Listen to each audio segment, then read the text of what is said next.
Boa tarde, todos estão acordados após o almoço. Okay. Okay, so we just got a message that we are already online again. So let's say hi to the people from the internet. Hi. They're all saying hi. Okay, let's start over.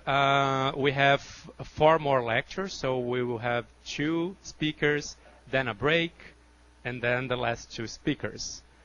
Our first speaker of the afternoon is Dr. Tomaz Kosmac from the Josef Stefan Institute in Slovenia. Thank you very much for coming. And Thank you, welcome. Olaf, for the introduction. Thank you for inviting me here. This is my first trip to Brazil.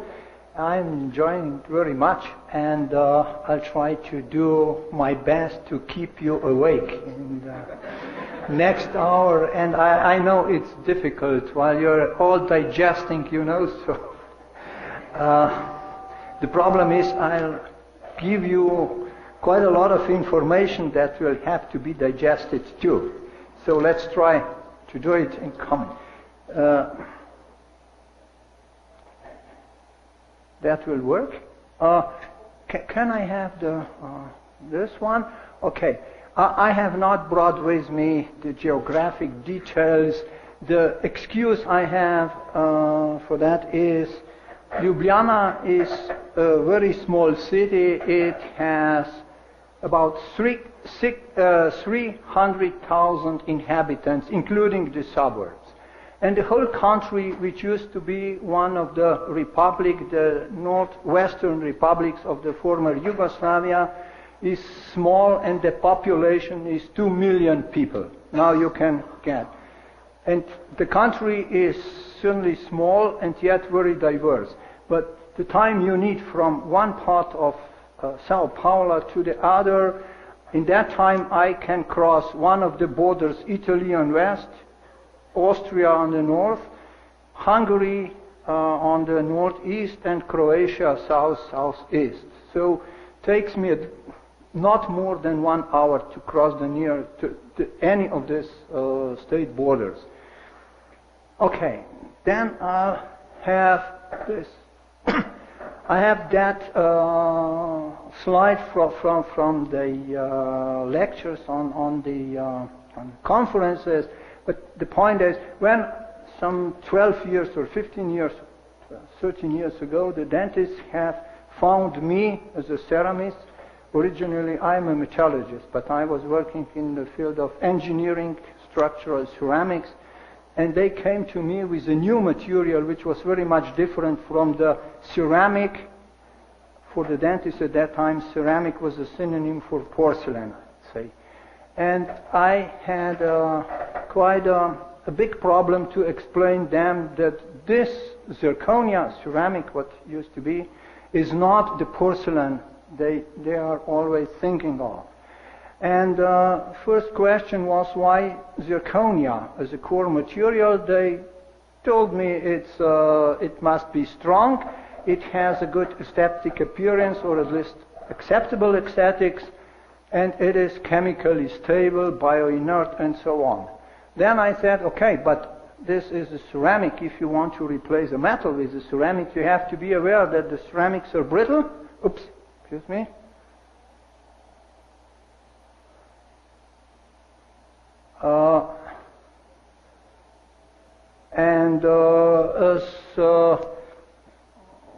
Being brittle, they are susceptible to surface flaw. They are hard. Later on, of course, they discovered this ceramics needs to be veneered by a porcelain, which is also softer. It is stiff, much stiffer than dentin. You have some problem with Young's modulus earlier. The zirconia's Young modulus about 200 gigapascals. Titanium metal 100 gigapascals. Alumina 400. Okay, so 200 versus the dentin, which is let's say 20, 40, 50. It's much harder. And I also recalled from my older days that the material is thermodynamically unstable in the tetragonal form, and it is prone to degradation in water, something which is now called aging.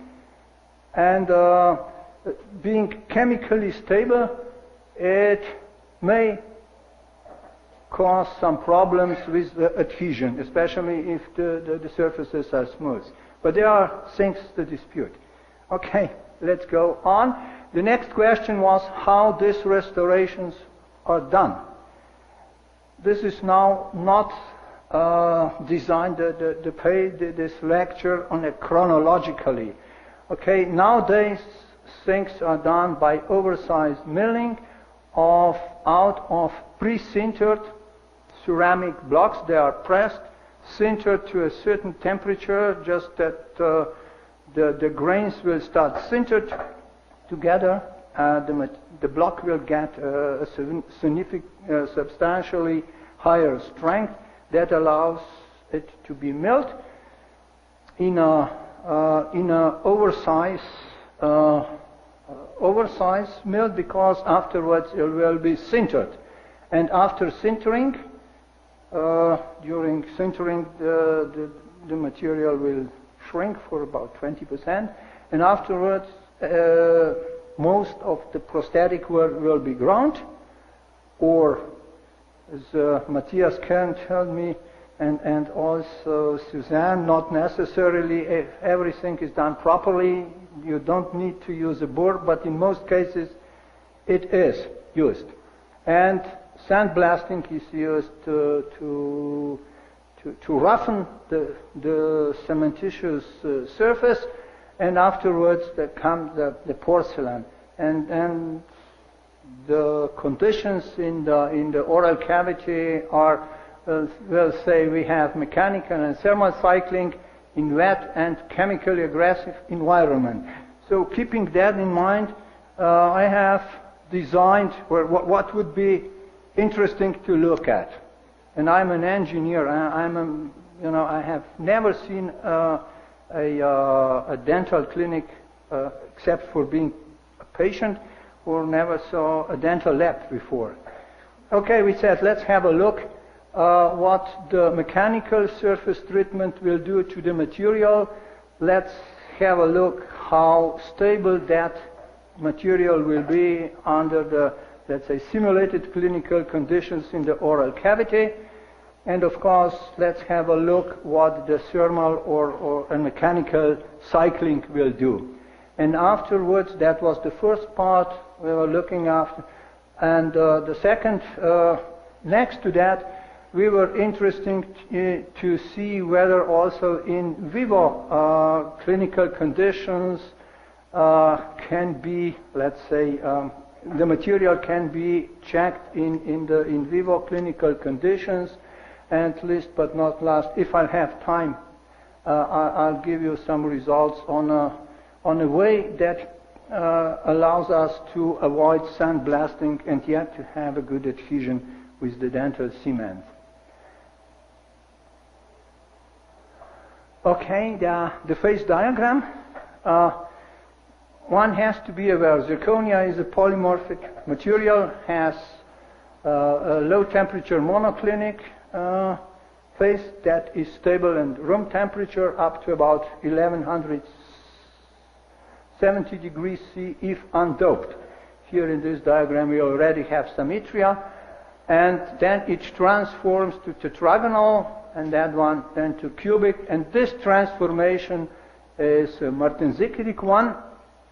I'll explain you in a minute.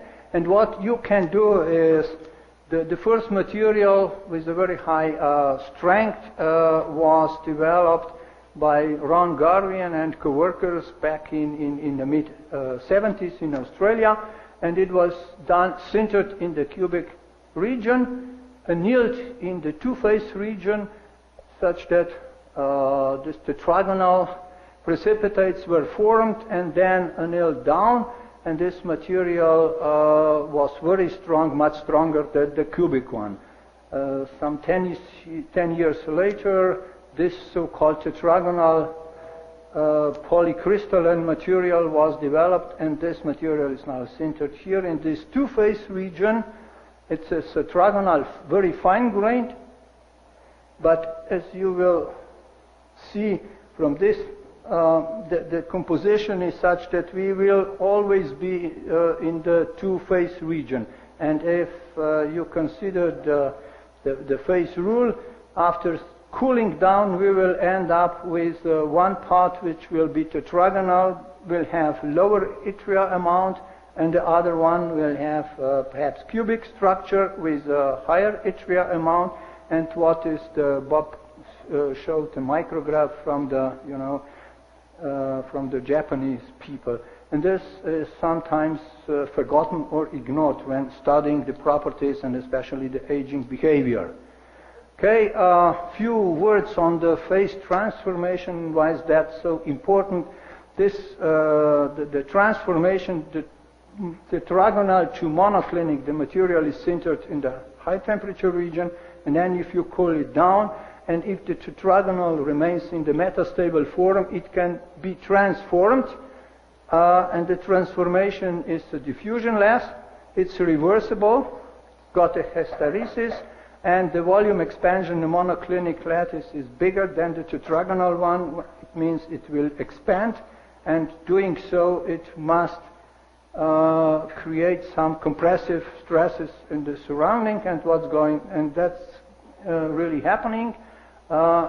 If you look at the crack, along the crack the material will be,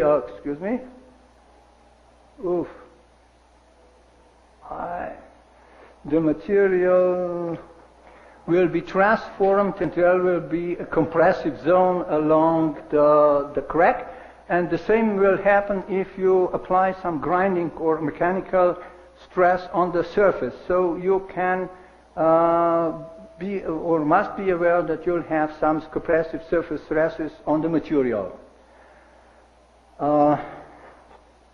Okay, few more perhaps useful pieces of information. Of course, when you sinter a ceramic material, then the grain size will be strongly dependent on the temperature. Here is low temperature sintered stuff. Here is one which was already sintered, perhaps almost above the line in the cubic region. Those grains are very probably cubic. And from the paper by Ruiz, it's interesting that I think the strength, that's a very unusual characteristic of this ceramic, is almost insensitive to the grain size. I have a problem with that. Instead of using the pointer, I'm sorry for that. Oh, that's a different one. Yes. Pointer was up here. Yeah, I know, but I need glasses. Aging problems, not only with zirconia, also with my eyes. Anyway, and I have to... fracture toughness. Yeah, here we have a fracture toughness. Fracture toughness, that's important to know. It will increase with the increasing grain size. Okay? The strength will not be affected that much, but the fracture toughness will be affected. And that's the fracture toughness. What's here? I can't... okay. If you check the fractured surface, you will see you'll have more transformed material. The bigger the grains, the larger will be the contribution of the surface energy, so the more transformable the material will be. So that's all the reasons. Let's perhaps I'll share another piece of information, perhaps very useful for practice. Most of the dental restoration nowadays, I think, are made from the material from Toso, from the Japanese, and they provide two powder grades. They are both